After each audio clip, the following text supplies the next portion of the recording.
বাংলাদেশ খেলাফত মজলিসের মহাসচিব মাওলানা মুহাম্মদ মামুনুল হক বলেছেন, কেউ বেশি শক্তি দিয়ে আমাদের উপর প্রভুত্ববাদের চেষ্টা করলে চোখ উপড়ে ফেলব। আমাদের পরিষ্কার কথা, বন্ধুসুলভ আচরণ করবেন, বন্ধুত্বের প্রতিদান পাবেন। প্রভুত্ব করবার চেষ্টা করবেন, আমরা সে হাত ভেঙে গুড়িয়ে দিতে কালক্ষেপণ করব না।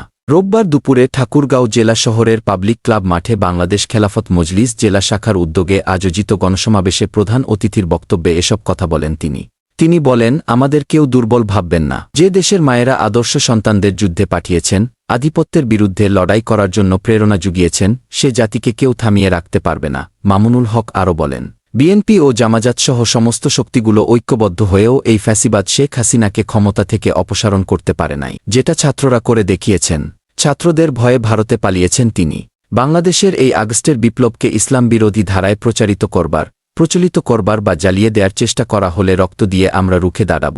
এ দেশের ইসলামপন্থীরা সংখ্যালঘুদের প্রতিটি স্থাপনা রক্ষায় আগের মতোই ইসলামী দলগুলো ভূমিকা পালন করবে।